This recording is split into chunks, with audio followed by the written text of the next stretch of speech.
nous disent sur la responsabilité dans la définition de ce qui est travail. Qui décide de ce qui a valeur? Dans le capitalisme, décident de ce qui a valeur les propriétaires de l'outil de travail. C'est eux qui vont ensuite, dans un rapport social d'une très grande violence d'ailleurs, décider qui va voir son activité transformée en travail, et puis qui demain, ça c'est par une embauche, et puis qui demain, par un licenciement, verra son activité retourner à la sphère de l'activité, ne plus être connue comme productive de valeur, et donc ne plus être connue par de la monnaie. Cette violence sociale du marché du travail, dans lequel un propriétaire de l'outil ou son représentant décide de qui va travailler et qui ne va pas travailler, et puis décide de ce qu'il va faire comme travail. Donc toute la souveraineté sur la valeur économique, c'est le fait des seuls propriétaires de l'outil de travail. Cette violence sociale a entraîné une très forte mobilisation des travailleurs organisés. Et ces travailleurs organisés n'ont pas été vaincus. Il faut insister sur les victoires de la classe ouvrière, et des victoires qui demeurent. Et la victoire de la classe ouvrière s'est inscrite dans ce qu'on appelle l'emploi. L'emploi, c'est une conquête contre le capital. Le capital, il parle de poste de travail. Contre cela, tout le mouvement syndical s'est organisé pour enrichir le poste de travail de 3 droits qui en ont fait un emploi. Premièrement, le salaire à la qualification. Il y a une mobilisation considérable dans les années 50-60 autour de la convention collective qui décide de la qualification des postes et qui pose donc les salariés comme, non pas comme des êtres de besoin qui ont droit du pouvoir d'achat, ça c'est l'anthropologie du mépris que développe le capital à l'endroit des travailleurs, des mineurs économiques qui ont droit du pouvoir d'achat. Non, qui pose des travailleurs comme contribuant à la production de valeur économique et qui, du coup, rend légitime leur revendication de décider de la valeur économique et de sa production. Le salaire à la qualification, qui a toujours été refusé par le capital, par la bourgeoisie. Deuxième dimension conquise dans un affrontement permanent, la cotisation au régime général.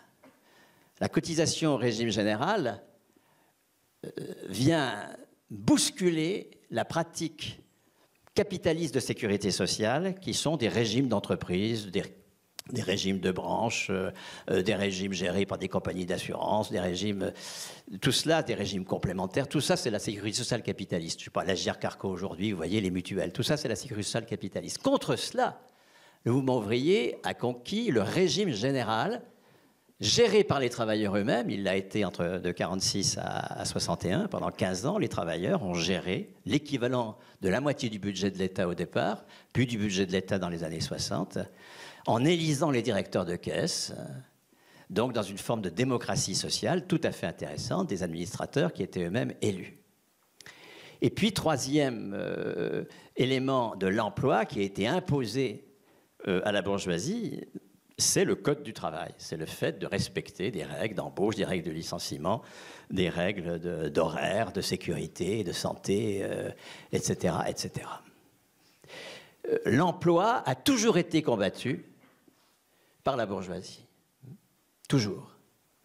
Son objectif, c'est d'exploiter, mais sans assumer les responsabilités d'employeur.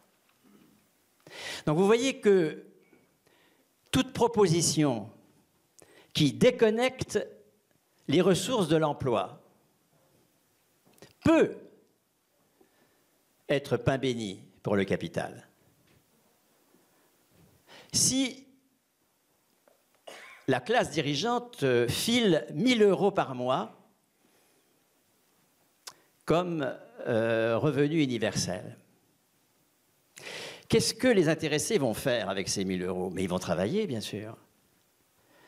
Ils vont travailler de façon éventuellement innovante. Ils vont travailler dans le logiciel libre, ils vont travailler dans des formes d'expression culturelle sorties de la marchandise capitaliste. Ils vont travailler dans de l'agriculture biologique. Ils vont travailler dans une production d'énergie autre que la production atomique, je ne sais pas quoi. Et pour faire cette production, ils vont devoir aller sur des plateformes collaboratives, mais qui sont la propriété du capital. Vous prenez Airbnb, vous prenez n'importe quoi, c'est la propriété du capital. Ils vont aller chercher des crédits auprès de financeurs qui, peu ou prou, sont rattachés au groupe financier. Ils vont avoir des donneurs d'ordre, des clients qui, au bout du compte, sont directement ou indirectement sous la dépendance de groupes capitalistes. C'est-à-dire qu'ils vont être parfaitement exploités. Les 1 000 € qu'ils vont recevoir vont bien sûr servir à travailler, mais à travailler sans la responsabilité d'employeur, sans respect d'aucune règle du droit du travail, sans respect de la qualification et sans cotisation au régime général. Donc, nous allons avoir une exploitation beaucoup plus brutale que l'exploitation qui existe aujourd'hui. Alors certes, le travail concret pourra être vécu de façon plus positive que dans l'emploi. Parce qu'il n'y a pas d'employeur, parce qu'on est dans une forme d'horizontalité de l'activité, parce qu'on gère soi-même son emploi du temps, ou en tout cas apparemment, enfin, etc., etc. Mais le statut dans lequel s'inscrit l'institution du travail, dont parle Maud et dont parle Claude Didry dans cet ouvrage tout à fait fondamental, et qui ne fera pas de bruit, hélas, parce qu'il est fondamental. Donc, faites-en du bruit autour, hein, il est à la sortie, achetez-le, l'institution du travail. L'institution du travail que l'on observe dans une telle situation, c'est zéro. On n'est pas reconnu comme travailleur avec des droits. On se démerde sur le marché des biens et services, comme auto-entrepreneur, etc. Mais on a les 1 000 balles. Et les 1 000 balles sont pas totalement, mais sont partiellement récupérées par le donneur d'ordre, le propriétaire de la plateforme, le client, etc., etc., le prêteur. C'est-à-dire que l'exploitation capitaliste se renouvelle sous une forme extrêmement ancienne, qui est la forme dominante au XIXe siècle du marchandage. Là encore, vous l'apprendrez en lisant Didry. Ce qu'on appelle l'ubérisation, mais c'est le retour à un passé total. Ça n'a absolument rien de neuf. C'est contre cela que le travail a été institué dans l'emploi. Donc, si l'on veut déconnecter les ressources de l'emploi, ce qui, cela dit, me paraît aujourd'hui une nécessité. Et Maud disait, est-ce que le travail gratuit, il faut le requalifier en emploi? Ben, ça pose bien des questions en réalité. Ça peut être défensif, ça peut être utile. Quelqu'un qui est bénévole et dont l'activité est requalifiée en emploi, c'est un progrès. Mais est-ce que nous sommes dans une logique de progrès collectif dans la requalification en emploi et dans la revendication du plein emploi? Je n'en suis pas sûr. Pourquoi? Parce que ce qui a été conquis au cours du XXe siècle comme dimension anticapitaliste de l'emploi, à travers le salaire à la qualification, la cotisation au régime général et le code du travail, aujourd'hui, ne peut plus faire l'objet que de batailles défensives. Pourquoi? Parce que la globalisation financière du capital fait qu'il n'a plus besoin de concéder un meilleur partage de la valeur pour pouvoir s'implanter quelque part. Au contraire, il met en compétition les travailleurs sur l'ensemble de la planète. Et c'est lui qui, aujourd'hui, va invoquer la défense de l'emploi, par un retournement sémantique, pour détruire tous les droits qui constituent l'emploi, tel qu'il a été construit par l'action syndicale. La proposition plus ou moins keynésienne que l'on trouve en majorité chez les économistes atterrés, dans le Conseil scientifique d'attaque, à la Fondation Copernic, etc., d'une bonne fiscalité, d'une relance par l'activité, d'un bon crédit qui va encourager les investissements écologiques et d'un plein emploi, cette proposition est totalement désuète. Et je crois que maintenant, il faut clairement y renoncer. La déconnexion entre le droit au salaire et l'emploi, pour qu'elle ne soit pas une exploitation supplémentaire,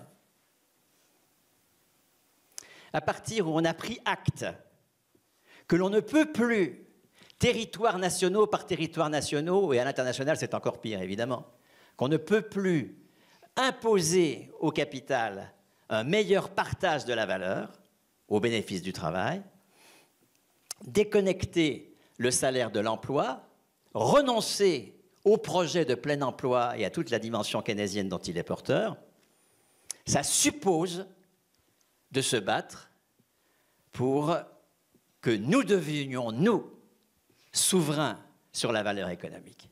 C'est pour ça que l'enjeu, encore une fois, de toute réflexion sur la relation entre travail et ressources, c'est qui décide de ce qui a valeur. C'est-à-dire, au bout du compte, qui est propriétaire de l'outil de travail. Donc, nous sommes sur une ligne de crête. Nous ne nous en sortirons pas de ce désengagement de la bourgeoisie qui ne veut plus assumer ses fonctions d'employeur.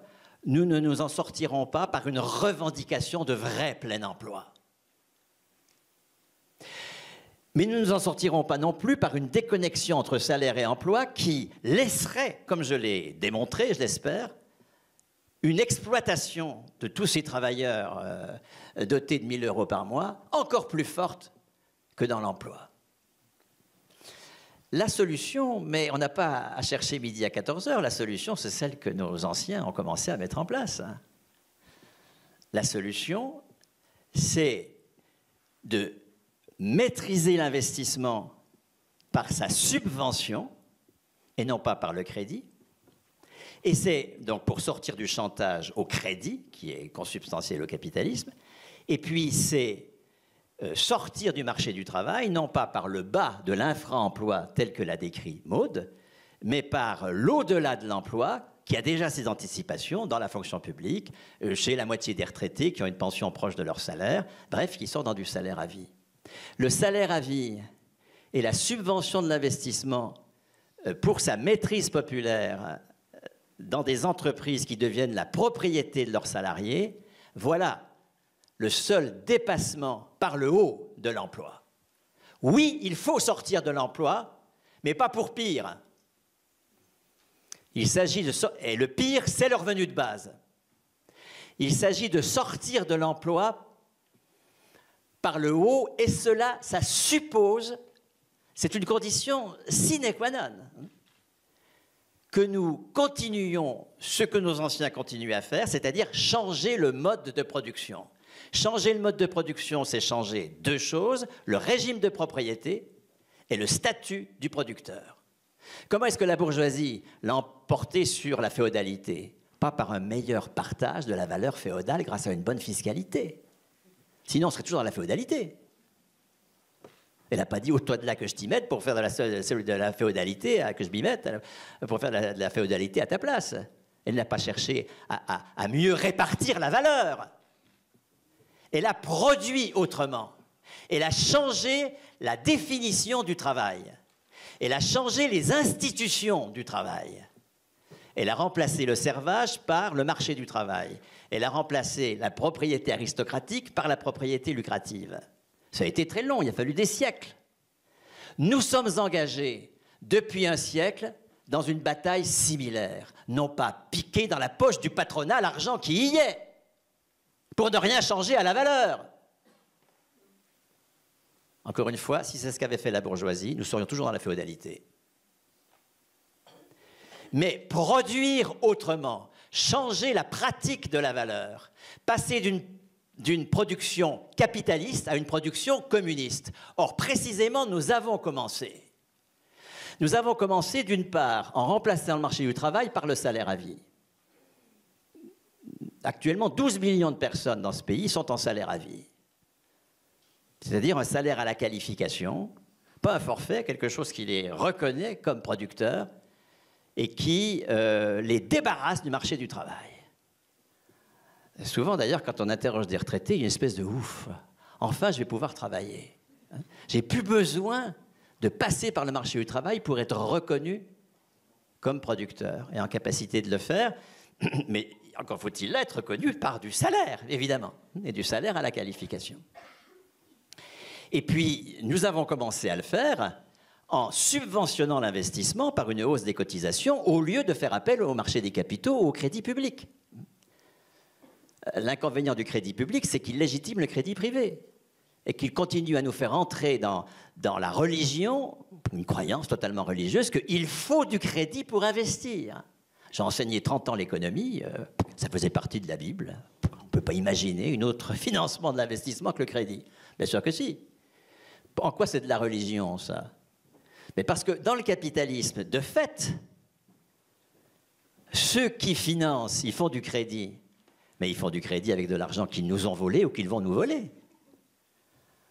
Soit ils viennent de piquer une partie de la valeur que nous produisons, ils la centralisent dans des groupes financiers qui ensuite prêtent. Je te pique et je te prête ce que je viens de te piquer. Et tu rembourses. Ça, c'est le capitalisme en 30 secondes, d'accord?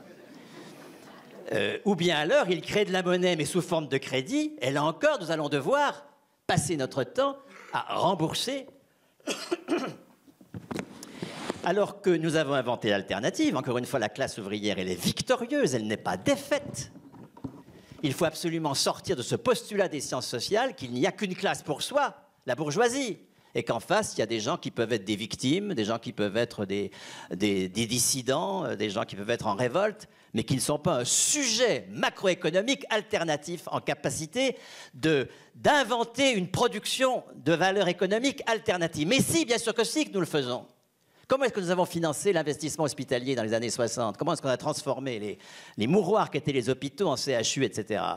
Par un partenariat public-privé qui donne ce que ça donne à l'hôpital de Paris-Sud, par un appel au marché des capitaux avec la CADES, création de Juppé, pas du tout. Par une hausse du taux de cotisation maladie qui a permis à l'assurance maladie de subventionner l'investissement. Pourquoi est-ce qu'il n'y a pas besoin de crédit pour investir? Parce qu'un investissement en T génère en T plus 1 plus de valeur. Pas lui, mais plus de travail, ou du travail plus productif. Et cette valeur supplémentaire va pouvoir être cotisée dans des caisses d'investissement gérées par les travailleurs eux-mêmes, comme la sécurité sociale a été jusqu'en 61 gérée par les travailleurs eux-mêmes, et il faut y revenir, bien sûr. Et ces travailleurs vont subventionner en T plus 1 l'investissement. Cet investissement supplémentaire en T plus 2 générera plus de travail plus productif, dont la valeur supplémentaire pourra être cotisée, et la cotisation économique ainsi recueillie permettra de subventionner l'investissement nouveau, etc., etc. Nous aurons remplacé, nous avons déjà remplacé le cycle profit-crédit, je te pique, je te prête, tu me rembourses, par le cycle cotisation, subvention.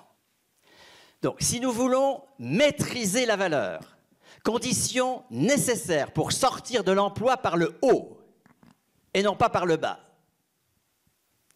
Je propose, et je conclus, je l'ai écrit dans l'UMA la semaine dernière, nous sommes ici aux Amis de l'Humanité, et il faut rendre hommage à ce journal qui est le seul journal utile dans ce pays, et tous les autres, c'est de la merde dont on peut se passer, hein, ne perdez pas votre temps. Je parle des quotidiens, hein, ajoutez évidemment dans les mensuels Alternatives économiques, mais ne perdez pas... Parce que si vous voulez aller sur lemonde.fr ou sur libération.fr, comme des éperdus là, de l'iPhone, c'est être c'est chercher la drogue hein, de la religion capitaliste. Tout ça ne sert strictement à rien, il faut s'en débarrasser au contraire. Donc j'ai écrit dans l'UMA, je conclus là-dessus, que nous pourrions avoir comme projet de doubler les cotisations. Actuellement, les cotisations, c'est 500 milliards, cotisations plus CSG. Les doubler à 1000 milliards... Ça veut dire que les 3/4 de la valeur ajoutée marchande, qui est de 1300 milliards, hein, sur 2000 milliards de PIB, vous avez 700 milliards de production non marchande et 1300 milliards de... Les 3/4, dès lors qu'il y a de la monnaie, c'est forcément dans la production marchande que ça se passe, socialiser les 3/4 de la production marchande, mais qui ne fait jamais que poursuivre ce que nous avons fait. en socialisant dans le régime général, etc., la valeur. Avec cela, qu'est-ce que nous allons pouvoir faire? Nous allons pouvoir générer une considérable dynamique d'appropriation par les travailleurs eux-mêmes de l'outil de travail. D'une part, par exemple, c'est pour faire discuter que je dis ça, simplement, je n'ai pas fait un projet macroéconomique qui se substituerait à notre réflexion collective. 250 milliards, soit 20%, une cotisation autour de 20% de la valeur ajoutée, irait à des caisses de salaire, pourquoi l'UNEDIC par exemple, transformée en caisse de salaire gérée par les salariés eux-mêmes et par eux seuls, bien sûr, comme l'était le régime général. Et ces caisses de salaire vont attribuer du salaire à vie, remplacer le salaire d'emploi par du salaire à vie dans toutes les entreprises qui deviendront la copropriété de leurs salariés. La condition pour que ces caisses de salaire financent le salaire à la place de l'entreprise, c'est que l'entreprise devienne la copropriété de ses salariés. Là, nous allons créer une dynamique de travailleurs qui vont aspirer à devenir les copropriétaires, ce qui n'est pas le cas pour le moment. Bien souvent, ils considèrent que ce n'est pas leur affaire. Il faut créer une aspiration à devenir les copropriétaires. C'est décisif, cela. Une bonne façon de le faire, c'est de conditionner le salaire à vie. Tous les salariés des entreprises entreraient dans une logique de salaire à vie, donc la sécurité sociale professionnelle de la CGT serait obtenue, enfin, etc., etc.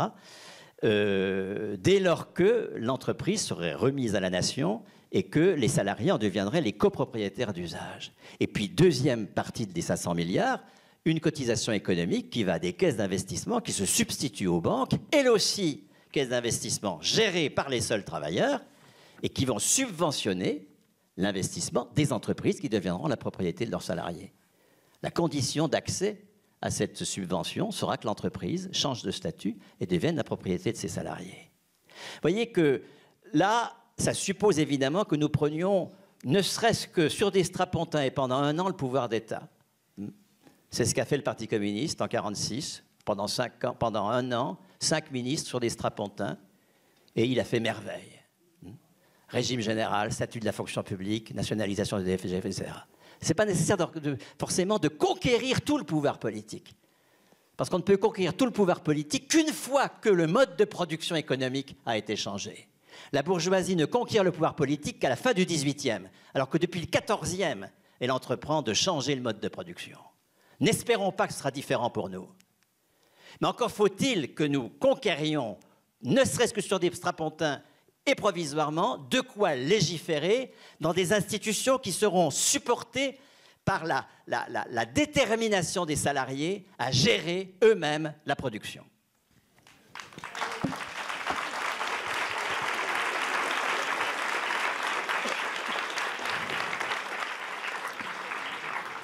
Bien, merci. Donc, on a fait un tour assez vaste. Il nous reste une petite heure pour un échange avec vous. Qu'est-ce qui veut bien oser se lancer pour poser des premières questions ou premières interventions? Alors, allez-y. Il y a quelqu'un qui a déjà un micro, quoi? Non, il y a madame là-bas au milieu. Alors, où ça? Au milieu, là. Okay. Non. Oui, voilà, moi j'ai à dire, il y a un mot qui a disparu complètement, c'est le mot métier. Je n'ai pas entendu parler du mot métier. Ah, eh bien, ce que c'était que les métiers? Parce qu'on parle d'emploi, des millions de précaires, la précarité. Quand il y a eu la lutte de France Inter, vous voyez, à Paris, là, j'y suis allé et puis j'ai discuté comme ça. Parce que moi, vous savez, j'ai défendu les métiers. Et la conscience des métiers, les gars qui avaient des qualifications, comme dit Bernard, c'est très important dans un rapport de force avec le patronat. Quand on peut avoir ce rapport de force en sa faveur. Voilà. Okay. Moi, j'ai été soudeur, vous voyez, sur les pétroles. Au moment, dans les années 50, 60, avec non seulement des travailleurs, parce que le métier n'était pas reconnu en France, il venait des États-Unis, mais en attendant, on s'est structuré aux copains des métallos du Havre, et quelle organisation! Quelle organisation! Jamais un tuyauteur se faisait embaucher seul. C'était aussi un métier, tuyauteur. Et non seulement quand il y avait des fins de chantier difficiles, parce qu'il y avait toujours du retard dans le pétrole, et alors là, ils payaient énormément d'amendes. Mais quand il y avait des embauches, 2 tuyauteur, 2 soudeurs, ou 3 tuyauteurs, 3 soudeurs, parce que le bon soudeur, il a besoin du bon tuyauteur pour son chanfrein. Donc les métiers, c'était très important. Et pourquoi on a gagné beaucoup d'argent? C'est parce qu'on avait un rapport de force. Voilà. Comme les dockers au Havre, comme des métiers comme dans l'imprimerie. Okay, c'était des métiers. Et aujourd'hui, on ne parle plus de métiers. D'accord. Alors, Maud Simonet, est-ce qu'on ne parle plus de métier aujourd'hui? Est-ce que ça a perdu son sens, son intérêt? Non, mais ce que vous dites, pour moi, ça fait écho. Alors, si je repars des recherches que j'ai pu faire sur la question des parkies, donc ces nettoyeurs des parcs de la ville de New York, ou la démultiplication des statuts et du fait que quelqu'un, finalement, dont ce n'est pas le métier, peut tout autant faire la même tâche qu'eux au même endroit, etc. C'est un enjeu fort. Alors, on va parler peut-être plutôt de déprofessionnalisation. Les sociologues, en tout cas, on va voir ça sous l'angle de la déprofessionnalisation. Mais je pense que c'est un des enjeux qui a été évoqué là, avec la multiplication des statuts de travailleurs dans le même service public, dans la même situation de travail. Il y a un enjeu autour de cette question-là. Et du coup, oui, la question du rapport de force et de la décollectivisation, on va dire, du travail que ça engendre, évidemment. Donc oui, j'entends bien. Si je peux me permettre de sortir un instant de mon rôle d'animateur, c'est un enjeu permanent dans le capitalisme très ancien, mais qui continue à se poursuivre, de faire en sorte que le savoir-faire soit pas détenu par les salariés ou les personnes, mais soit bien intégré par l'entreprise et appartienne à l'entreprise. En particulier, il y a eu tout un discours, on l'entend moins aujourd'hui, mais sur la fin du travail du travail à la chaîne, le fait que le boulot deviendrait plus sympa, etc. C'était une illusion complète, parce que ce qui a été marquant comme évolution dans la période récente, c'est plutôt au contraire la taylorisation du travail administratif en particulier, du fait qu'il y a beaucoup plus aujourd'hui de travail prescrit, de travail encadré par les entreprises, et moins de travail de type artisanal de celui que vous décriviez dans beaucoup de métiers, de services en particulier. Et je crois que c'est un mouvement constant d'essayer effectivement de limiter les besoins de qualification des salariés pour assurer des tâches. Et c'est un mouvement qui a beaucoup progressé au cours des dernières décennies, notamment dans les activités de service. Mais on pourra y revenir tout à l'heure. Il y a d'autres interrogations? Alors, oui, bonjour, merci pour cette présentation. Moi, si vous pouvez vous présenter brièvement. Je suis gêné par l'expression travail gratuit, parce que pour moi c'est antinomique. La relation de travail met en place deux éléments substantiels qui sont le salaire et la prestation. Or, dès l'instant où on retire le salaire, le lien de subordination est balayé, on va dire, directement. La personne qui va activer pour quelque part dans le parc parce qu'elle reçoit 1 000 € ou je ne sais quoi, pour moi, elle est plus libre dès l'instant où la relation de subordination n'existe pas. Ce qui veut dire que si elle est embêtée par les ordres qu'elle reçoit, elle peut partir ailleurs, activer ailleurs. Qu'est-ce que vous en pensez? Parce que quelque part, je veux dire, l'exploitation, vous dites, elle est plus forte, elle va être plus forte qu'avant. Moi, j'y vois plus de liberté. Il y a une exploitation, on va dire, collective, mais individuellement, la personne est beaucoup plus libre. Ok. Merci. Vous voulez réagir tout de suite, Maud? Non, mais... Alors, j'entends plusieurs questions, alors vous me direz si je réponds, mais à toutes, vous êtes gênés par la notion de travail gratuit. Alors, on pourrait passer des heures à discuter de qu'est-ce qui est travail, qu'est-ce qui ne l'est pas, qui dit ce qui est travail et ce qui ne l'est pas. Donc, évidemment, c'est pas travail, vous l'avez dit, au sens de subordination, de reconnaissance. Enfin voilà, il y a pas, ça c'est clair. Pour moi, en reprenant quelques éléments que Bernard reprenait, la définition du travail, c'est le produit d'un rapport de force social. Et du coup, on peut s'autoriser aussi à dire, moi, je vais regarder ça comme du travail et voir qu'est-ce que ça permet de voir justement de comment fonctionne un service public, de comment fonctionne une famille, de comment fonctionne une association, etc. Donc, c'est aussi une manière de regarder finalement les activités pour faire saillir aussi les rapports sociaux dans lesquels ils sont inscrits. Sur la question que vous évoquiez de si elle a de l'argent par ailleurs, elle peut partir. Alors, exploitation, c'est pas forcément le fait de ne pas. Enfin, voilà. Sur la question, elle peut partir. Elle est plus libre de partir. J'en suis pas complètement convaincue. Encore une fois, je renvoie aux travaux des féministes. Je renverrai à tous les travaux qui ont été faits aussi donc les féministes sur le travail domestique. Je renverrai aux travaux qui ont été faits sur le travail bénévole, sur le travail associatif, sur le travail militant. Donc des formes de travail effectivement qui ne sont pas rémunérées, où il n'y a pas de lien de subordination. Et c'est pas pour autant que tout s'y passe bien, que les gens qui n'y sont pas contents partent du jour au lendemain en claquant la porte, etc.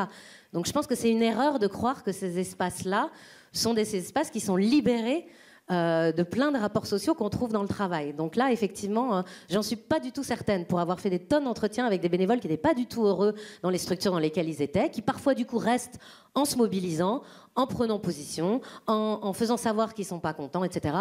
Voilà. Donc je pense que c'est beaucoup plus compliqué que ça.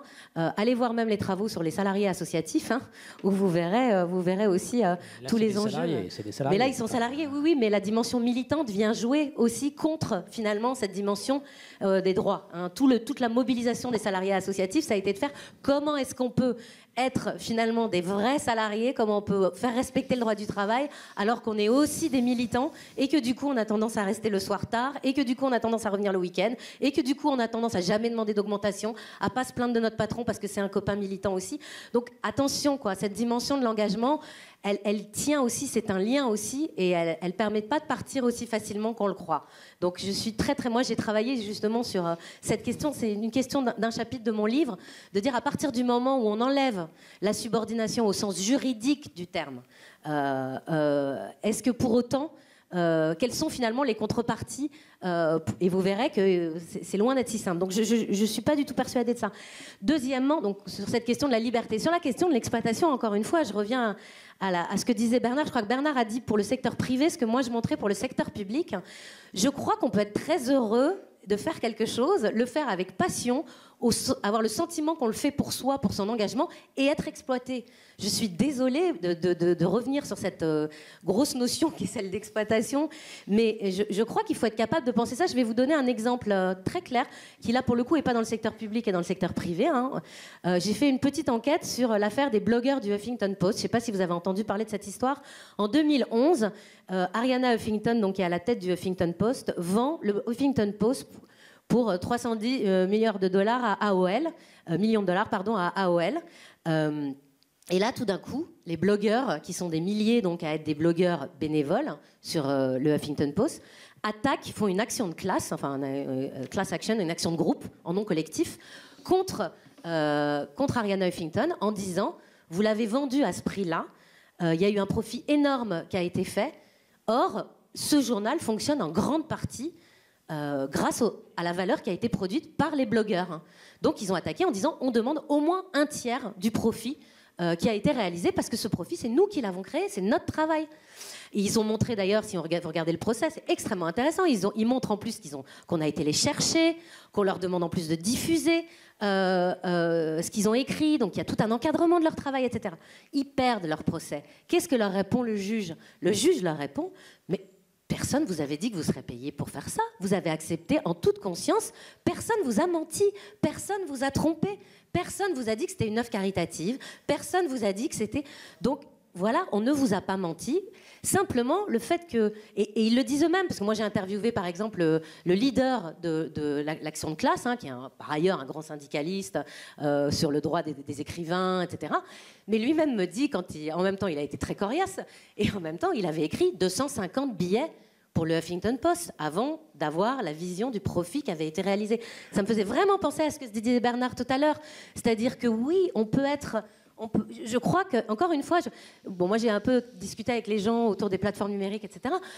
Franchement, il y a beaucoup de travaux faits par les marxistes qui sont marxistes américains extrêmement intéressants autour du digital labor, etc.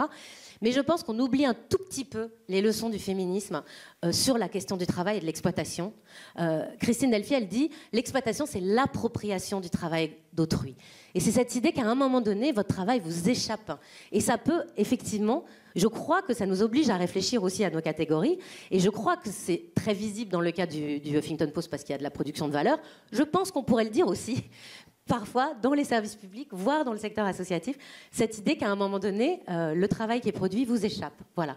Donc je ne crois pas du tout qu'on sort de la question de l'exploitation parce qu'on est heureux de le faire, parce qu'on se sent plus libre, parce qu'on est passionné, parce qu'on est engagé, parce qu'on est militant, etc. Voilà. Bernard, peut-être un mot là-dessus? Non, parce qu'il faut que chacun puisse s'exprimer. Encore une fois, la catégorie qui aide à penser cela, hein, c'est la distinction entre travail concret et travail abstrait. Hein. Le travail concret, c'est celui que nous faisons en permanence, c'est la forme que prend le travail en tant que nous produisons telle ou telle chose, que nous avons tel ou tel métier, par exemple, etc. On peut être très heureux dans le travail concret et être parfaitement exploité. Hein. Parce que là, nous sommes dans le travail abstrait.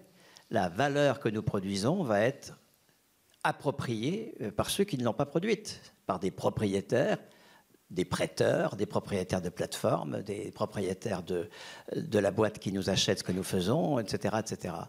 Et tant que nous ne changeons pas le travail abstrait, c'est-à-dire c'est quoi produire de la valeur économique, dans quelles institutions, avec quel statut du travailleur, avec quel régime de propriété, nous pouvons bavasser tout ce que nous voulons sur le bonheur du travail concret. Nous serons toujours dans la logique capitaliste et nous irons toujours dans le mur écologique. Nous ferons nos éoliennes dans le fond de nos jardins pendant qu'Arriva fera ces trucs. Donc, une autre intervention? Oui, oui, voilà, moi, alors, Janine Cohen, je suis géographe, retraitée du CNRS, Université de Paris 1, et je suis aussi syndicaliste CGT, par ailleurs. Et donc, voilà, il se trouve qu'on a vraiment matière à réfléchir sur ce sujet, parce que, comme l'a bien dit Bernard Friot, il y a plus de 70 ans de cela, on est tombé dans une conjonction où vraiment, bon, d'une part, il existait un système socialiste dans le monde, qui avait été partie prenante des vainqueurs de la guerre. D'autre part, sur le terrain, ici en France, les capitalistes avaient failli. Et par contre, ce n'était pas du tout le cas des militants engagés, communistes, cégétistes, etc. Et donc, on a réussi ce miracle de la sécurité sociale. Je ne rappelle pas le rôle d'Ambroise Croizat, etc., ou de Marcel Paul pour l'énergie, l'EDF, etc. Bon, voilà, tout ça, c'est très, très important. Or, nous avons... que j'ai fait. Oui, c'est bon.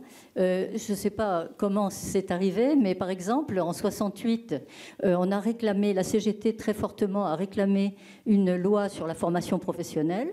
Comme ça n'était pas complètement mûr dans la classe ouvrière, il y a eu un petit délai. C'est intervenu en 1971. Il y a eu beaucoup de sous qui ont été mis sur cette affaire-là. Et nos camarades syndiqués avec qui on travaille là sur les archives de l'histoire sociale nous disent que jamais ils n'ont réussi à obtenir que les travailleurs, y compris les plus fortement syndiqués, se mobilisent vraiment en tant que classe pour défendre leur possibilité d'utiliser cet outil-là. Ils ont toujours estimé que c'était au patron de décider ça. Et très malheureusement, on le voit aujourd'hui, sur la question de la formation professionnelle, par exemple, ça n'a pas été quelque chose qui a été pris grandement en considération par les syndicats et par les travailleurs eux-mêmes. Donc ça, c'est un problème sur lequel il faut vraiment se dépêcher d'arriver à faire mieux que ce qu'on a fait jusque-là. Enfin, voilà. Et bon, vous l'avez dit aussi dans d'autres cas. Par exemple, quand on est content au travail, on travaille et puis on ne pense pas tout de suite à faire légiférer sur ce qu'il en adviendra le jour où quelqu'un voudra vous piquer le bénéfice de l'outil qu'on a créé, quoi. Voilà. Un mot sur la formation professionnelle et oui, mais précisément, la loi de 71, la loi de 71, c'est le contraire du régime général de 46. Ce n'est pas du tout une victoire, la loi de 71. La loi de 71, c'est l'obligation pour les employeurs de dépenser une partie de leur masse salariale de la formation, mais en interne éventuellement. Ou, quand elles sont trop petites, dans des OPCA, mais des OPCA qui ne sont pas du tout gérés par les travailleurs eux-mêmes.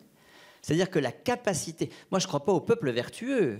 Il n'y a pas de peuple vertueux. Mais je crois aux institutions qui génèrent les capacités qu'elles postulent. De même que le suffrage universel a généré de la capacité à délibérer collectivement. Si vous avez une formation professionnelle qui sort de la logique d'entreprise, de la logique patronale, pardon, qui est gérée par les travailleurs eux-mêmes dans une logique interprofessionnelle comme l'est le régime général, là vous allez avoir des initiatives, de même que la classe ouvrière a été, enfin c'est quand même inouï, elle a été capable de prendre l'initiative de la production de santé.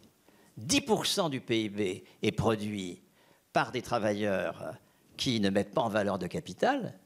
Je dis 10%, pas les 40 milliards, la santé c'est 12%, mais il y a 40 milliards de médicaments, ça va à Sanofi. Mais les 200 autres milliards, pour l'essentiel, c'est des salariés à vie, hein, y compris travailleurs indépendants, c'est quand même très intéressant ça. Hein. Nous avons inventé le travail indépendant avec salaire à vie, c'est les libéraux de santé, comparé à un kiné qui s'installe et puis un architecte qui s'installe. Le kiné, dans le mois, il a sa patientèle. L'architecte, il crève de faim pendant 15 ans, sauf s'il devient grouillot pour Bouygues. Hein. Donc, nous avons inventé le travail indépendant avec salaire à vie, nous avons inventé la fonction publique hospitalière, nous avons sorti la production de santé du marché du travail, et nous avons sorti le financement de l'investissement de l'appel au marché des capitaux à travers la subvention de l'assurance maladie. Nous avons généré une institution qui est en train aujourd'hui de souffrir énormément parce que ces deux dimensions de salaire à vie et de financement sans crédit sont complètement mise en cause par le fait que la cotisation maladie n'augmente plus du tout. Hein, depuis 1979, il n'y a eu aucune hausse du taux de cotisation maladie. Il y a même plutôt des reculs avec les exonérations diverses et variées. Donc, la question, ce n'est pas de mettre en cause la bonne ou mauvaise détermination des populations ou du syndicalisme. C'est est-ce que, nous lisons les institutions créées par la classe ouvrière quand elle a été à l'offensive pour ce qu'elles sont, c'est-à-dire des institutions révolutionnaires qui inaugurent un mode communiste de production dans notre pays. Si vous produisez sans employeurs, sans actionnaires, sans prêteurs, vous commencez à être dans le communisme. Et est-ce que nos propositions aujourd'hui vont dans ce sens-là? C'est ça la question. Ou est-ce que nos propositions sont des reculs avec, je ne sais pas quoi, moi, modulation de la cotisation, alors qu'en 1946, on s'est battu pour qu'il y ait un seul taux de cotisation dans toutes les entreprises, pour que ça sorte de la logique d'entreprise, de la logique de branche. Est-ce que nous nous battons pour la suppression du crédit et non pas pour un bon crédit public qui légitime le crédit privé? Est-ce que nous nous battons pour l'assèchement de la centralisation financière? Parce que j'ai complètement omis dans ma conclusion de dire que, évidemment, c'est 40% de la valeur ajoutée qui vont être cotisés sous forme de cotisation salaire pour 20%, ou sous forme de cotisation investissement pour 20%. Il n'y aura aucun coût supplémentaire pour l'entreprise parce que nous compenserons cette cotisation par le non-remboursement des dettes pour investissement. Nous sommes très scandalisés de la dette publique. Nous faisons campagne pour son abrogation. Nous disons que les Grecs, on devrait supprimer comme on l'a fait en Allemagne en 1953, c'était très bon. Mais nous ne sommes pas assez, c'est à juste titre, mais nous ne sommes pas assez scandalisés de la dette privée. Il n'y a aucune raison de contracter un crédit pour financer de l'investissement. Et une bonne façon de commencer à en sortir, c'est de ne pas rembourser. Nous ne rembourserons pas 500 milliards de dettes. La dette privée aujourd'hui pour l'investissement, elle est très supérieure à la dette publique. Les dettes des entreprises sont supérieures à la dette publique. Nous ne menons aucune campagne là-dessus. Nous voulons taxer le capital, ce qui est le légitimer. Il ne s'agit pas de le taxer, il s'agit de l'assécher en faisant campagne sur l'illégitimité des dettes. Donc, boîte par boîte, nous allons prendre la comptabilité. 20% de la valeur ajoutée ira à une caisse des salaires, 20% de la valeur ajoutée ira à une caisse d'investissement. Si la boîte devient copropriété d'usage de ses salariés, elle n'aura plus à payer ses salariés, c'est la caisse qui les payera, elle n'aura pas à rembourser d'investissement, elle sera subventionnée. Et puis, ça ne lui coûtera rien de plus, puisque les 500 milliards en question seront compensés par un non-remboursement de la dette. Il faut assécher la centralisation financière du capital. Bon, on s'est un peu éloigné de la formation professionnelle, mais d'autres... Hassan Karkar, je suis retraité de l'Université Paris 7. Vous pouvez parler plus fort là, oui, je suis retraité de l'Université Paris 7. Dans les années 80, il y a eu un mouvement de robotisation assez important et pousser les gens pour partir à la retraite. Et les entreprises se sont aperçues très vite que le remplacement par les robots ne marche pas. Et ils ont refait appel à ceux qui étaient déjà partis pour revenir et pour écrire ce qu'ils ont appelé la culture d'entreprise. Et en fait, le savoir d'entreprise, ils voulaient accumuler le savoir d'entreprise.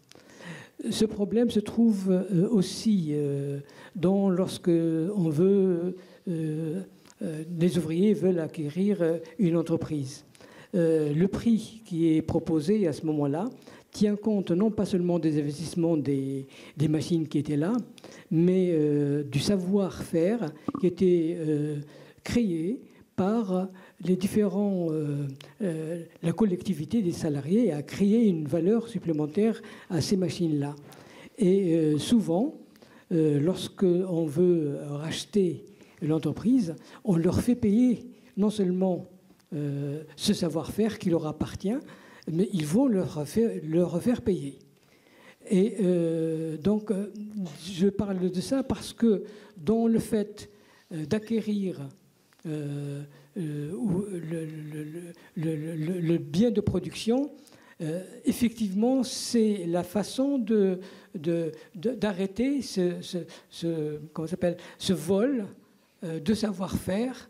Le savoir-faire, dans ces cas-là, c'est quelque chose qui n'est pas matériel, qui va au-delà du matériel, de la fabrication. C'est au-delà, puisque c'est l'organisation de la fabrication qui est en cause.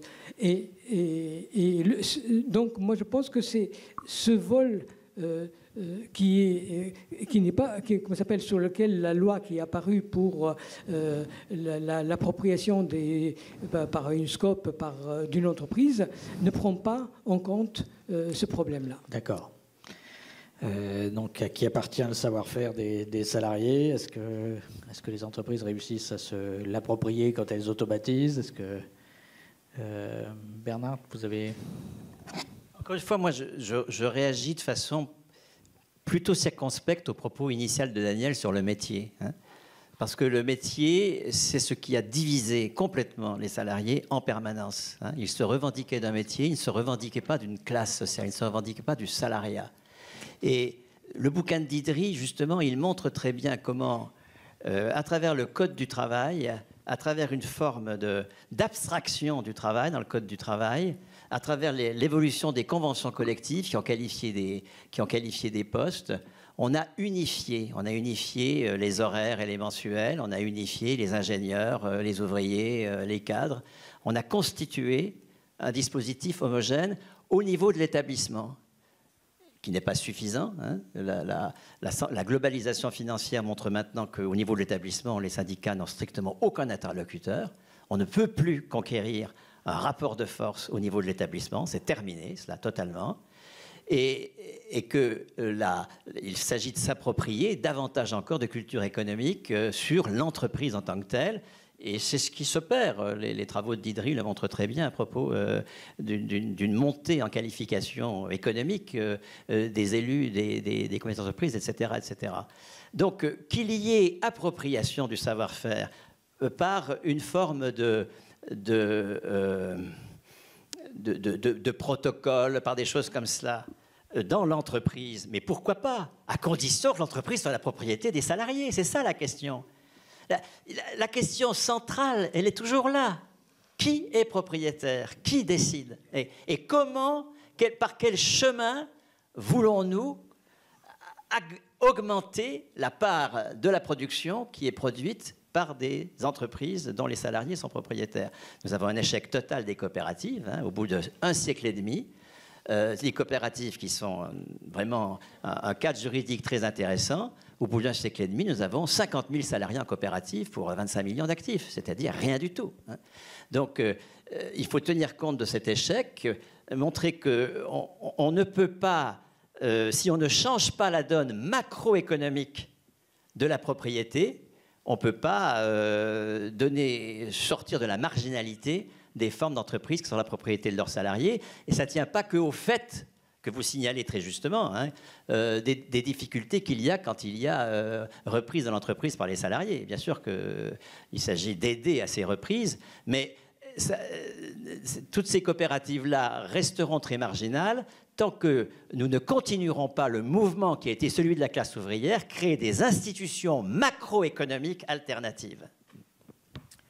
Bien, on va prendre une série de questions là, parce que vous êtes nombreux à vouloir encore intervenir. Oui, alors moi j'ai 3 questions à Monsieur Bernard Friot. Alors la première, c'est justement, vous venez de dire que les coopératives ne se sont pas développées. Et tout à l'heure, vous avez dit également qu'il faudrait 4 députés, si j'ai bien compris, enfin 4 ou 5, pour légiférer. Mais ne pensez-vous pas qu'il faut vraiment un autre contexte pour que les coopératives se développent et il faut renverser la table. Enfin, voilà. Moi, concrètement, d'ici 10 ans, je ne vois pas comment on peut avoir des textes qui favorisent la création des coopératives pour permettre le salaire à vie, etc. Alors ça, c'est ma première question. Donc en fait, comment politiquement, comment vous voyez qu'on peut instituer un cadre pour développer les coopératives? La deuxième question, c'est, ça rejoint un peu la première, c'est ne pensez-vous pas, parce qu'aujourd'hui, on peut créer des coopératives, mais le problème, c'est qu'il y a une concurrence terrible et que les gens ne vont pas créer une coopérative sachant qu'ils ne pourront pas vendre et écouler leurs marchandises, etc.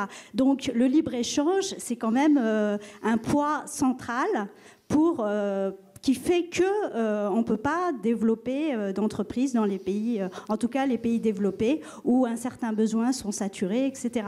Voilà, donc ça, c'est quand même une grosse question. Okay. Voilà. Et la troisième question, c'est est-ce que vous pensez que le mouvement actuel, la France insoumise, porte ces revendications de salaire à vie? Moi, j'ai plutôt envie de parler plutôt que de salaire à vie, de salaire sans actionnaire. Voilà. Parce que salaire à vie, ça a une connotation d'assister, etc., qui passe, à mon sens, et j'en discute autour de moi, qui passe très mal parce que ça fait encore une fois de plus assister, etc. Voilà. Okay. Merci. Alors, autre intervention. Il y a un monsieur. Ah. Bon, il y en a aussi au fond là-bas. C'est un petit peu vieux. C'était pour répondre à la première intervention qui parlait du métier. Et je voulais juste demander, il a été question, lorsque vous avez parlé de votre métier, vous avez parlé de quelques retards. Je ne sais pas de quel retard vous vouliez parler, mais bon, je suppose... Oui, sur des retards sur les chantiers. Mais je me demande, à aucun moment, si personne n'a parlé de métier, vous n'avez jamais, à aucun moment, parlé de ce qui faisait exister votre métier, c'est-à-dire et dont les propriétaires n'étaient pas les ouvriers, c'est-à-dire la régulation du flux de l'énergie fossile dont vous dépendiez pour bosser. Et cette régulation avec raréfaction organisée qui vous tenait quand même, sans que vous vous en rendiez compte, je crois, enfin, je ne sais pas, vous allez me le dire, enchaîné, esclave. Ok. Alors. Je suis peu habitué aux conférences, du coup j'ai envie de vous poser la question, parce que vous avez l'air d'accord dessus, implicitement, c'est qu'est-ce qui oppose le salaire à vie au revenu universel? C'est moi qui parle. Et... Bon bah, vu que j'ai eu des applaudissements, je laisse cette question.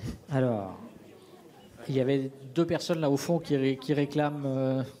Pardon? Oui. Allez-y. Bon, moi, je voulais parler dans la France actuelle. Concrètement, j'aimerais que vous m'expliquiez comment on fait dans l'Europe actuelle avec le statut en France des travailleurs détachés. Moi, je trouve personnellement que c'est un gros problème qui tire tous les salaires, toutes les rémunérations vers le bas, à partir du moment où nous avons un niveau de protection sociale par comparaison avec les autres pays beaucoup plus élevé et que vous êtes en concurrence avec des pays comme la Roumanie. Et comment on fait? Voilà, voilà, c'était ma question. Merci. Une question simple. OK. Oui, Jacques, professeur en retraite et ami de l'humanité. Toute ma vie, enfin militante, j'ai l'impression aujourd'hui qu'elle est un peu remise en question par rapport à un mode de fonctionnement que j'ai du mal à appréhender. Dans mon esprit, un individu est, dans la société, est reconnu par rapport à un travail, un emploi. C'était peut-être une vieille vision. Aujourd'hui, on nous parle de la disparition d'un tas de métiers. Enfin, ça a été rectifié depuis quelques temps. On parle plutôt de disparition des tâches. Et j'ai le sentiment qu'aujourd'hui, on est prêt à accepter de façon implicite à ce que des gens soient associés à la production et puis que d'autres, on leur donne 1000 balles pour qu'ils restent chez eux. Voilà. Bon, encore deux, trois dernières questions et après on va essayer d'y répondre. Oui, bonjour, je suis François, je suis agent contractuel dans un établissement public.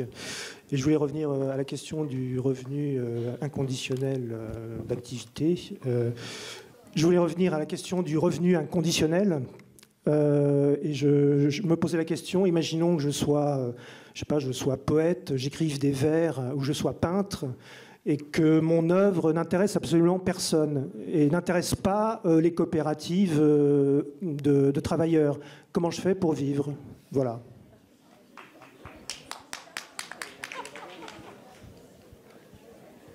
Oui, bonjour. Moi, j'ai juste une petite question, enfin un petit constat. En 92, on a fait le marché unique européen. Désolé. Donc en 92, on a fait le marché unique européen. En même temps, on a fait l'OMC. Toutes nos entreprises sont parties où que ça coûtait le moins cher. Donc maintenant, les entreprises qui reviennent, c'est des robots. Donc on peut bien nationaliser les entreprises. Est-ce qu'on va taxer les robots? On cherche, on a toujours un problème de coût. On veut toujours aller au moins cher. Donc qu'est-ce qu'on fait? Pourquoi on ne taxe pas finalement les entreprises qui gagnent énormément d'argent, comme Uber, comme Airbnb, comme Google, où ils font leur profit, tout simplement? Pourquoi ne pas faire un blocage fiscal? Ouais, Total aussi, enfin toutes les entreprises. Ok. Enfin, faut faire la révolution, quoi. Et une dernière question, intervention. Après, on va essayer de répondre en n'oubliant personne. C'est fini? Alors, d'accord. Donc, les coopératives, elles ne se sont pas développées, mais est-ce que c'est vraiment possible qu'elles se développent dans le contexte actuel, en particulier avec la question du libre-échange? Est-ce que la France insoumise propose les bonnes solutions? Et qu'est-ce qu'elle pense en particulier du salaire à vie et comment elle se situe par rapport à tout ça? Oui, quelle place joue le salaire à vie dans ces revendications? Bon, alors sur le métier, sur les flux pétroliers, je ne sais pas si ça nécessitait une réponse, c'était plutôt une remarque déjà. Quelle est la différence? Alors, qu'est-ce qui oppose le revenu universel au salaire à vie? Bon, c'est gentil tout ça, mais dans l'Europe actuelle, avec les travailleurs détachés, la Roumanie, la Pologne, l'OMC, etc., comment on fait? C'est revenu plusieurs fois. Alors, bon, je suis poète, peintre, etc. Mais ce que je fais, c'est vraiment des croûtes et ça n'intéresse personne. Comment je fais pour vivre? Est-ce que j'ai le droit de vivre quand même? Bon, les emplois disparaissent à cause des robots, etc. Est-ce qu'il faut taxer les robots et qu'est-ce qu'il faut faire vis-à-vis de Uber, Airbnb, etc. Tous ces braves gens qui ne payent pas beaucoup d'impôts en particulier. Vous démarrez, Maud, et en même temps... J'ai une dernière question, c'est aussi à la Maison des Métallos, parce que l'intitulé c'était débat rencontre. Et dans la façon dont c'est organisé, j'aimerais savoir comment est-ce que ce serait possible de faire une rencontre ou un débat s'il n'y a pas de temps de discuter après, alors qu'on a des gens qui sont réveillés sur le sujet. Voilà, si vous pouvez noter la question comme ça, tu parles. Non plus, mais vous essayez de répondre à... Qu'il n'y a pas eu de... Je l'annonce, c'était débat et rencontre. Et il y a plein de choses qu'on a envie de discuter. Et là, quand on voit les gens qui disent « Ah, c'est l'heure de partir, dégager », ça fait vraiment... Ah, ça ressemble à une conférence de gens sympathiques qui ont... Ça, je peux répondre si vous voulez. Le bar est ouvert après, vous pouvez continuer à débattre. Ensuite, le personnel qui est ici respecte le code du travail, les horaires. Et il y a un spectacle ce soir à 19h sur le plateau. Nous devons donc respecter aussi les artistes. Merci pour Ok. Bon, Maud, vous essayez de répondre à quelques éléments. Et en même temps, un mot de conclusion aussi de votre part. Oui, non, moi je ne vais pas répondre. Enfin, je me sens pas forcément qualifiée, non, mais pour répondre aux différentes questions là, sur à la limite la question des artistes et des modes de rémunération ou d'émancipation, j'ai envie de renvoyer au travail de Mathieu Grégoire, notre collègue qui a travaillé là-dessus. Mais sur les questions des travailleurs détachés non plus, je ne suis pas du tout une spécialiste. Enfin, voilà, moi j'ai un code un peu quand même justement dans ce genre de débat, de rencontre ou dans mon travail, c'est d'apporter des réponses sur lesquelles j'ai travaillé empiriquement, c'est-à-dire je peux vous parler des objets sur lesquels j'ai fait des enquêtes, des recherches. J'ai passé du temps sur le terrain, j'ai rencontré des gens, j'ai interviewé, j'ai observé. Donc là, les questions qui ont été évoquées, ce n'est pas des objets qui ressortent de mes analyses. Donc même les coopératives, j'en ai croisé très peu. Donc voilà, je resterai sur ces terrains-là et du coup, avec plaisir pour échanger si je resterai un petit peu dehors là, si d'autres ont envie d'une vraie rencontre, pas comme ça. Mais enfin, je pense que de toute façon, on est accessible aussi. Enfin, je pense que Bernard, c'est pareil. Hein, s'il y a des choses qui restent pas discutées ou pas poser des questions qui ne sont pas posées, c'est des choses qui peuvent avoir lieu après, évidemment, ou plus tard. Voilà. Mais voilà, non, j'ai pas forcément de mot de conclusion. Je pense qu'on est sur des... Moi, j'ai trouvé que les questions étaient très bien posées quand on m'a invité et plus l'actualité avance, plus je crois qu'on est quand même au cœur de débats importants. Je suis juste peut-être terminer là-dessus. Je suis ravie que la question du travail soit centrale à nouveau, j'ai envie de dire, dans nos préoccupations. Donc, je crois qu'il y a des réflexions et des échanges à avoir parce qu'il y a quelque chose à pas rater aujourd'hui sur ces questions-là. Voilà. Bernard. Sur les coopératives, par exemple, il y a une proposition assez simple. Les groupes capitalistes n'existent que par les marchés publics. Il y a vraiment un ne que. Hein. Il n'y a pas que Dassault, c'est évident, mais prenez Bouygues, prenez FH, prenez tout ce que vous voulez. Ce sont les marchés publics qui sont au cœur du développement des groupes capitalistes. Prenez Sanofi.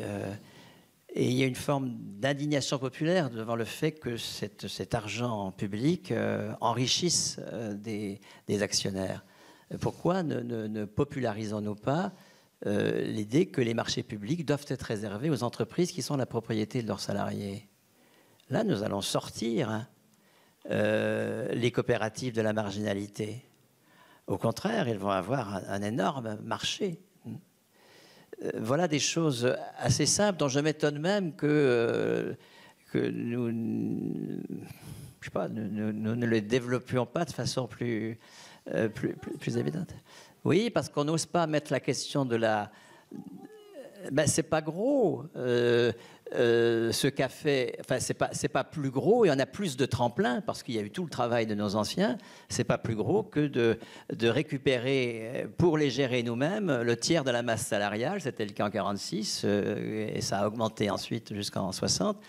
De le récupérer pour mettre en place un système de santé qui ne relève pas de la logique capitaliste. Nous avons su le faire. Pourquoi ne saurions-nous pas le faire à nouveau? Enfin, on n'est pas... enfin, sauf à avoir une vue décliniste de notre avenir. Enfin, bien sûr que non. Nous avons plus d'atouts. On dit, oui, mais le patronat était dans les choux, il y avait l'URSS, etc. Mais le patronat avait failli. Et le patronat aujourd'hui ne faillit pas. Il est capable d'organiser le travail de façon écologiquement responsable. Il en est absolument incapable. Il est capable de maintenir une activité industrielle dans notre pays, absolument incapable. Donc il a totalement failli. C'est à partir de cela qu'il s'agit de faire, peut-être de déplacer nos préoccupations collectives de syndicalistes autour ou politiques, autour de... Mais nous sommes capables de gérer nous-mêmes les entreprises. C'est ce qui fait aussi, qui va faire que nous rejoindrons tous les dissidents, les trentenaires qui ne veulent pas jouer les jeux du capital, qui ne veulent pas produire de merde pour le capital, qui bricolent avec le RSA pour produire autrement.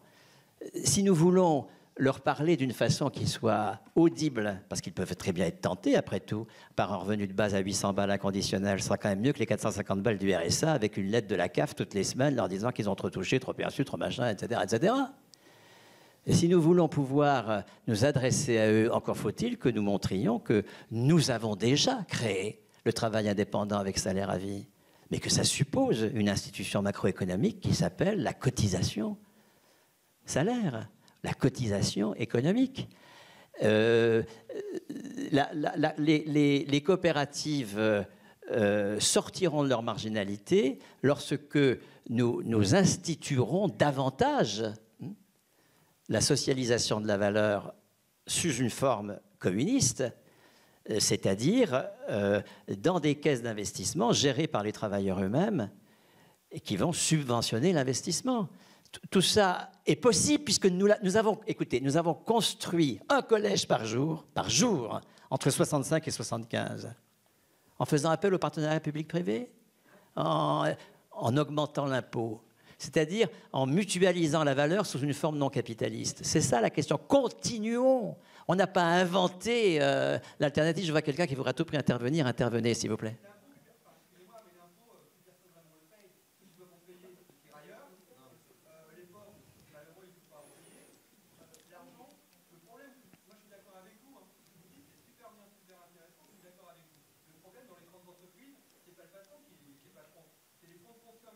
Oui.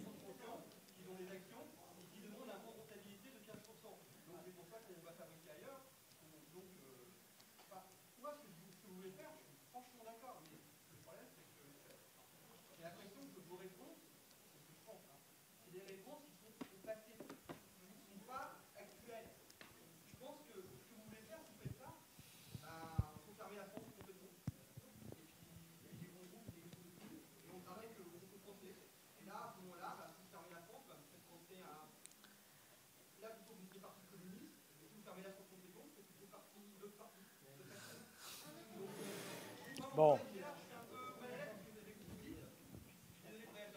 Non, mais vous avez bien fait.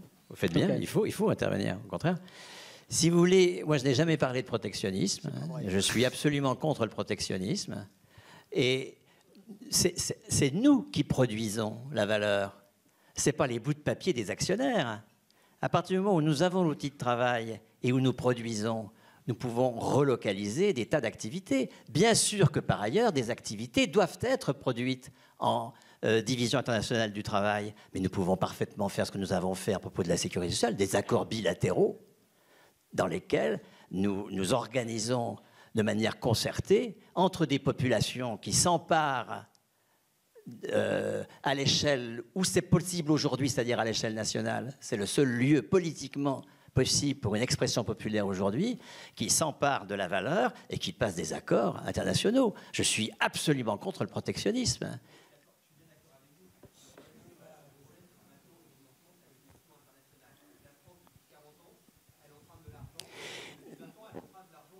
Non, la balance des capitaux, elle est nulle. C'est-à-dire que quand on... globalement, elle est nulle. Enfin, je parle sous le contrôle de mon voisin. Mais globalement, la balance des capitaux est nulle. C'est-à-dire que la part que le capital ponctionne sur la valeur que nous produisons en France et qui va à l'étranger est égale à la part ponctionnée à l'étranger et qui vient en France sous forme d'investissement étranger. C'est-à-dire que nous n'avons pas besoin de ces flux de capitaux pour financer notre investissement. Vous savez combien c'est l'investissement? C'est 400 milliards et encore on compte dedans la construction immobilière qui n'a d'investissement que le nom. C'est très peu de choses, hélas. Donc nous sommes parfaitement capables de financer l'investissement à une échelle de mutualisation de la valeur que nous produisons. Mais vous avez dit très justement, et ça me permet d'ailleurs d'aborder une des questions posées sur le blocage fiscal, vous avez dit très justement que ceux que vise l'impôt y échappent. Et donc que la révolution fiscale, c'est tout sauf la révolution. C'est du blabla. Écoutez, Piketty a écrit 1000 pages pour montrer que dans le monde entier, sur un siècle, l'impôt ne sert à rien à long terme. Que ce n'est qu'à court terme qu'il peut changer la donne, mais qu'à long terme, il n'entame pas du tout la logique du capital. Et il conclut « Vive l'impôt ». Qu'est-ce que c'est sinon la religion? Il y a un moment où il faut renoncer à l'outil fiscal comme outil majeur de changement de logique, poser les questions au niveau où il faut les poser, c'est à nous de décider, puisque c'est nous qui produisons. C'est à nous, et il faut proposer, j'ai fait des propositions de cotisations compensées par un non-remboursement de dette, avec des comptabilisations à faire entreprise par entreprise. Bon, c'est une proposition à discuter, mais ce que je veux dire, c'est quand on a la boussole, c'est continuer à changer le mode de production, en changeant le régime de propriété et en changeant le statut politique du producteur. Notre maître là-dedans, c'est la bourgeoisie. C'est comme ça qu'elle a vaincu la féodalité. Nous vaincrons la bourgeoisie de la même façon. Quand on a la boussole, alors on devient inventif sur les propositions. C'est lorsqu'on a perdu la boussole qu'on bavasse sur la révolution fiscale. Là, est-ce que France Insoumise reprend peut-être, moi je suis au Parti communiste, je me désole de ce qu'est devenu le Front de gauche, de la faute des communistes, de la faute du PG, de la faute d'ensemble, de la faute d'un peu tout le monde. Nous sommes dans une dispersion aujourd'hui. Si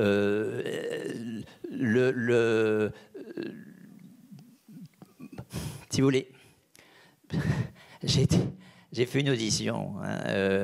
J'ai fait une audition pour la France Insoumise. C'était entre 8h et 10h du soir, un jeudi. C'était des auditions au mois de juin, mai-juin. Mélenchon auditionnait successivement de 6 à 8 et de 8 à 10. Ce jour-là, il était très fatigué. Il a dormi pendant toute mon intervention. Ce qui montre que... je n'y en veux pas. Ce qui montre que je ne suis pas fait pour murmurer à l'oreille du prince. D'accord? C'est pas mon truc.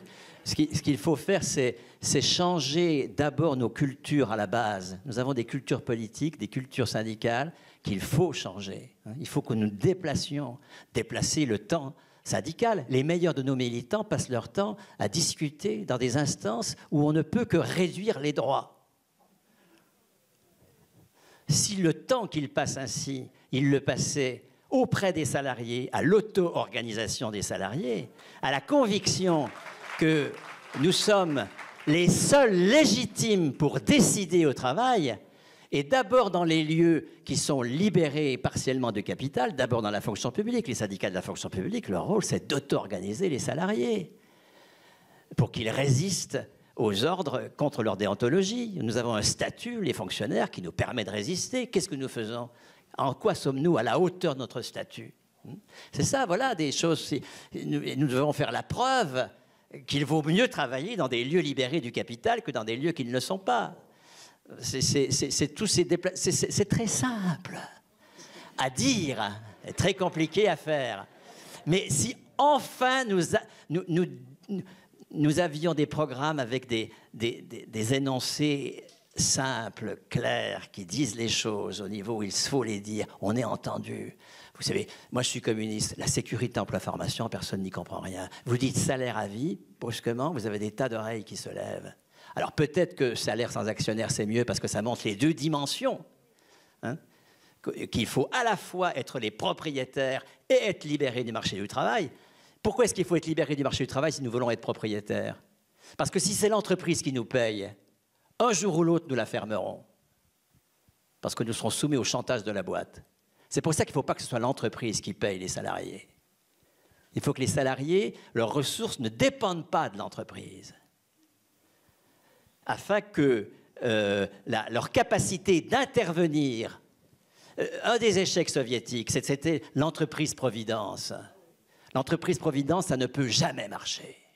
Parce qu'une fois que la médiocrité est installée quelque part, elle y reste indéfiniment.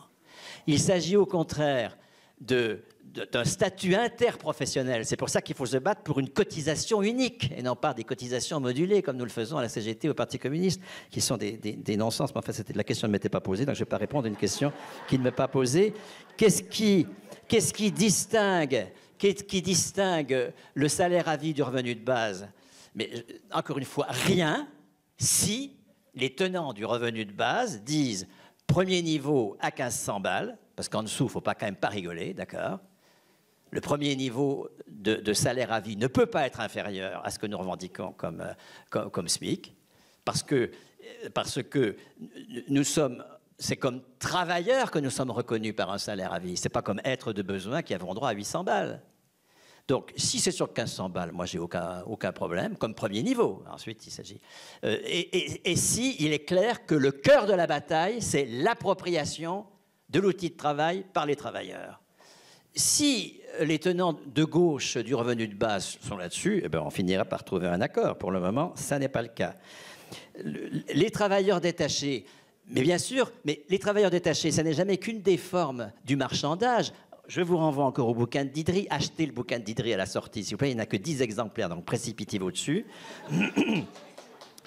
Achetez les miens et ceux de Maud aussi, à l'occasion. Hein,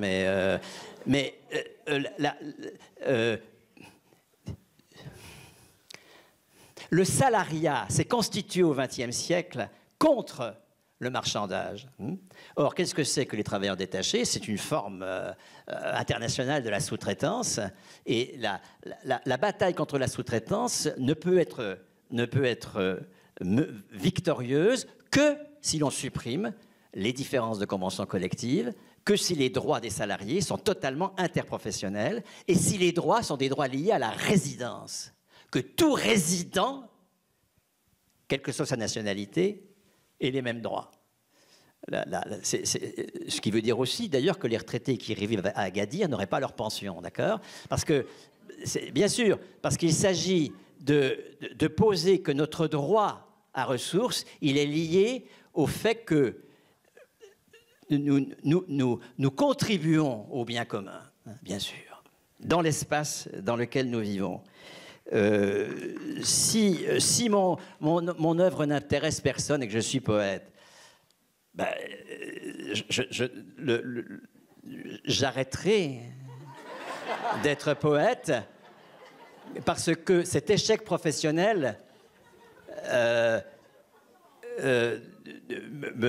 me convaincra de l'inutilité de ce que je fais et m'empêchera de trouver la dynamique anthropologique que donne le travail concret. Mais le fait que j'abandonne quelque chose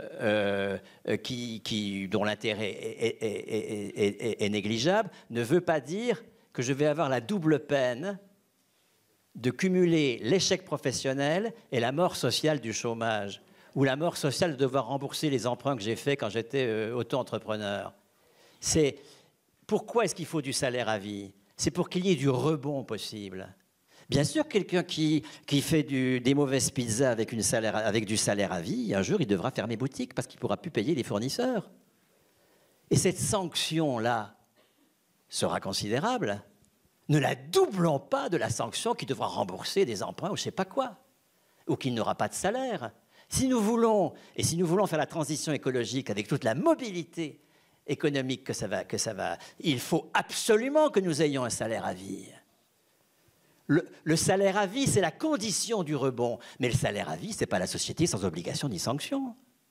J'ai un salaire à vie, encore faut-il, si je veux mettre ma qualification en œuvre, que je sois embauché dans une boîte, avec un contrat de travail qui ne définira pas mon salaire, puisque mon salaire, il m'appartient, mais qui définira, je ne sais pas quoi, un temps de travail, des tâches, la participation à ceci, cela, et je pourrais être licencié. Mais ce licenciement qui sanctionne un échec économique ne sera pas doublé de la mort sociale du chômage. Je resterai avec la dignité de ma qualification, qui sera mon attribut. Et nous passons tous par des moments d'échec. Qui n'a pas connu d'échec? Mais l'important, c'est que nous ayons ce support permanent d'une qualification attachée à notre personne.